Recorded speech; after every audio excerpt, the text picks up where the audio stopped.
Good morning students. आज हम हमारे BEd second year pedagogy of political science means राजनीति विज्ञान का और शिक्षण शास्त्र विषय के अंदर अब हम जानेंगे कि एक अच्छी और आदर्श पाठ्य पुस्तक जो होती है उसकी समीक्षा किस तरीके से की जाती है, या हम यूं कहेंगे पाठ्य पुस्तक समीक्षा किस तरीके से की जाती है।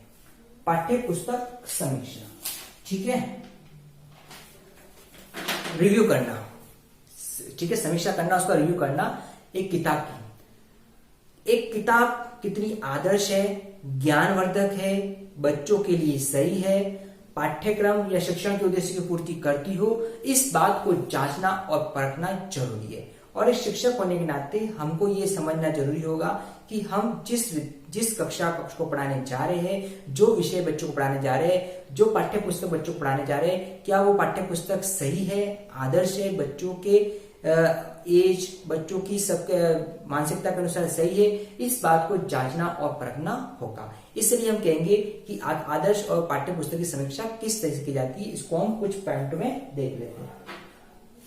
तो पाठ्य पुस्तक की समीक्षा करते समय सबसे पहले ध्यान रखना होता है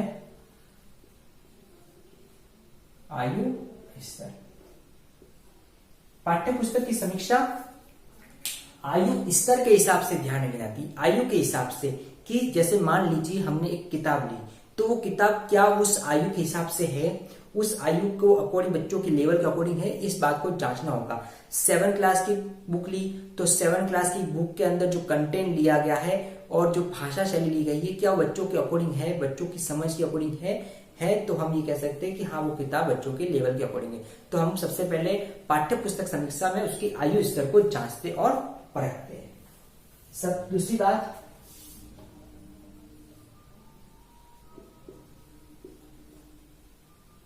आकार।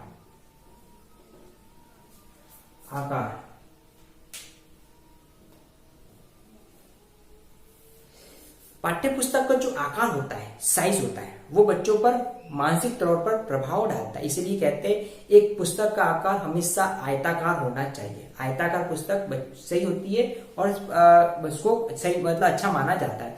और मान लो पाठ्य पुस्तक का आकार सही नहीं है तो वो मेंटलिटी पर नेगेटिव गलत प्रभाव भी डाल सकती है, क्योंकि पाठ्य पुस्तक आयताकार होनी चाहिए जो बिल्कुल सही मानी जाती है और मानसिक दृष्टि पे ये भी सही होता है।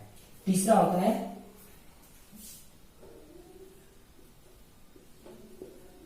कवर एवं चित्र। कवर, पाठ्य पुस्तक कौन से आयु स्तर की है उसके अकॉर्डिंग कवर और चित्र का ध्यान रखना। हम देखते हैं कि मान लो छोटी क्लास की पुस्तक है, तो छोटी क्लास की पुस्तक में बच्चे के पास जब किताबें आती है तो किताबों में सबसे पहले वो चित्र देखना पसंद करता है, ठीक है, क्योंकि उसका चित्र का बच्चों पर इफेक्ट पड़ता है। मान लीजिए शेर और लोमड़ी का चित्र है और फिर बच्चों को कोई कहानी बताई जा रही है, ठीक है, कौवे और मटिया का चित्र है, फिर बच्चों को कहानी बताई जा रही है, तो बच्चों पर जल्दी प्रभाव पड़ेगा, बच्चा उसको सही से सीखेगा। प्लस जो उसका कवर होता है वो कवर भी इफेक्टिव होना चाहिए, उस पर कोई ना कोई जो विषय की किताब ली गई उसे विषय संबंधी चित्रों को इफेक्टिव तौर पर अंकित किया जाना चाहिए। अगला है प्रकाशन सामग्री। पाठ्य पुस्तक समीक्षा में प्रकाशक या प्रकाशन सामग्री को देखना भी जरूरी है कि इसमें अंदर हम देखेंगे इसका प्रकाशक कौन है और ये कौन से लेखक द्वारा लिखी गई है, ठीक है, लेखक, प्रकाशन, पब्लिश ईयर, इन सब को अंकित किया जाना चाहिए और इसके आधार पर हम इसकी समीक्षा करेंगे। इसके बाद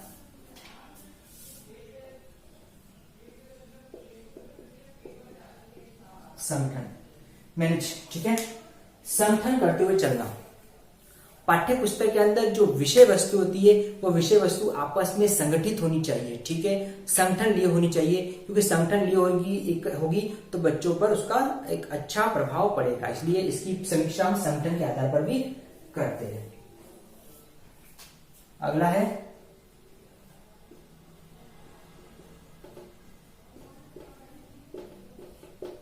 प्रस्तुतिकरण। एक आदर्श पाठ्य पुस्तक की समीक्षा प्रस्तुतिकरण पर निर्भर करती है कि उसका प्रेजेंटेशन कैसा है। पाठ्य पुस्तक में कंटेंट का प्रस्तुतिकरण किस तरीके से, बच्चों पर वो किस तरीके से प्रभाव डालती है। भाषा सहज होगी, सरल होगी, बच्चों के समझ के हिसाब से होगी, प्रदर्शन उसका प्रस्तुतिकरण अच्छा होगा तो बच्चों को अच्छा सीखने को मिलेगा। इसलिए हम कहेंगे उसका प्रस्तुतिकरण अच्छा होना चाहिए, उसमें कहने की और जो भाषा उच्च शैली की आदर्श होनी चाहिए। छोटी क्लास के बच्चे हैं तो उसके लिए प्रस्तुतिकरण उनके लेवल का, और बड़ी क्लास है तो उनके लेवल का होना चाहिए। अगला है उदाहरण, एग्जाम्पल या उदाहरण। ठीक है, कि पाठ्य पुस्तक के अंदर हम देखेंगे कि उदाहरणों का समावेश होना चाहिए, एग्जाम्पल्स होनी चाहिए, क्योंकि बच्चे को जो कंटेंट पढ़ाया जा रहा है उस कंटेंट को समझाने के लिए रिलेटेड एग्जाम्पल्स होंगे तो बच्चों को जल्दी समझ में आएगा। जैसे मैथमेटिक्स में देखते हैं, मैथमेटिक्स में कोई क्वेश्चन दिया हुआ है तो उस क्वेश्चन को समझाने के लिए फिर उसके लिए एग्जाम्पल दिए होते हैं। साइंस में भी कोई ऐसा भाग होता है उसके समझाने के प्रैक्टिकल के तौर पर एग्जाम्पल दिए होते हैं। इतिहास की कोई घटना है तो इतिहास घटनाओं से रिलेटेड उससे एग्जाम्पल होनी चाहिए। राजनीति विज्ञान है उसमें एग्जाम्पल होनी चाहिए। तो इस तरीके से संबंधित सब्जेक्ट अकॉर्डिंग एग्जाम्पल होंगे तो बच्चों के लिए सही होगा। इसलिए पाठ्य पुस्तक में एग्जाम्पल उदाहरणों का भी समावेश होना चाहिए। अगला है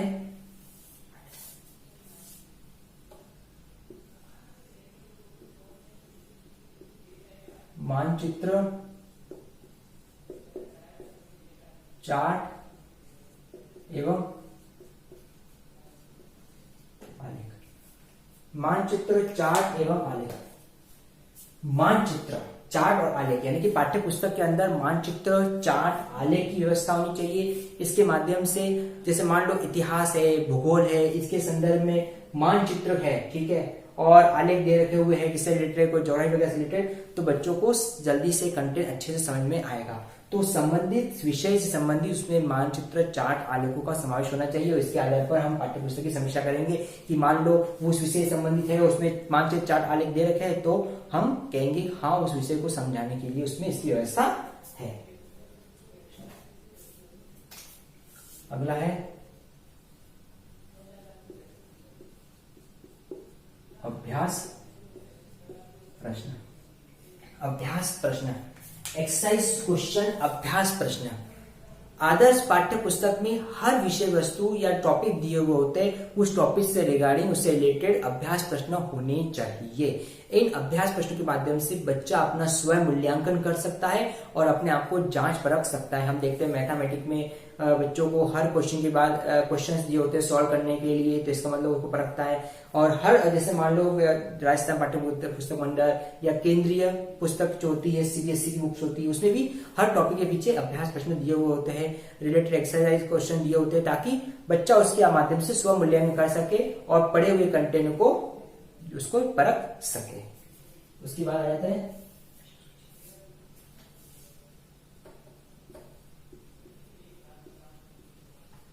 संदर्भ सूची।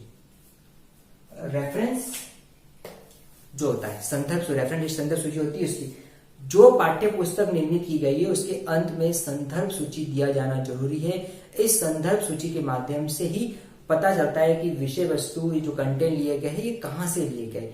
तो कोई भी बुक होती है उस बुक को अपने पीछे संदर्भ सूची दिया जाना जरूरी होते है। इससे जो भी कंटेंट लिया होता है जहां से लिया होता है उसको वहां से मेंशन कर देंगे तो वह सही और वैध माना जाता है, और बिना उस संदर्भ सूची के अगर हम कंटेंट को कहीं से लेते हैं तो एक तरह सा अवैध माना जाता है। इसलिए पाठ्य पुस्तक में संदर्भ सूची होनी चाहिए। और अंत में आ जाते हैं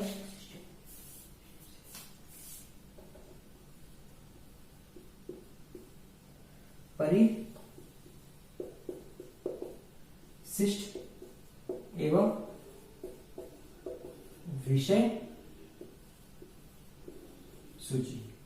पाठ्य पुस्तक के अंदर विषय सूची और जो परिशिष्ट सूची होती है, अनुक्रमणिका होती है, इन सब की व्यवस्था भी होनी चाहिए। तो ये हमने जाना कि जो पाठ्य पुस्तक होती है उसकी समीक्षा करने के लिए उनके आयु स्तर, उनके आकार, कवर एवं चित्र, प्रकाशन सामग्री जिसमें लेखक, प्रकाश अवधि, इसका ईयर सारा आ जाता है, संगठन, प्रस्तुतिकरण, उदाहरण, मानचित्र, चार्ट एवं अलग, अभ्यास प्रश्न, संदर्भ सूची, परिशिष्ट विकल्प, इस विषय सूची के माध्यम से हम इसकी समीक्षा, इसका रिव्यू कर सकते हैं। तो आज हमने क्लास में जो पाठ्य पुस्तक की समीक्षा है इस टॉपिक को समझा।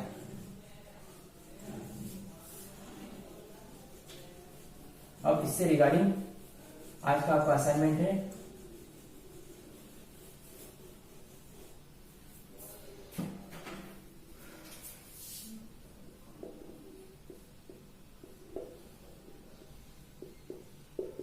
पाठ्य पुस्तक समीक्षा के मुख्य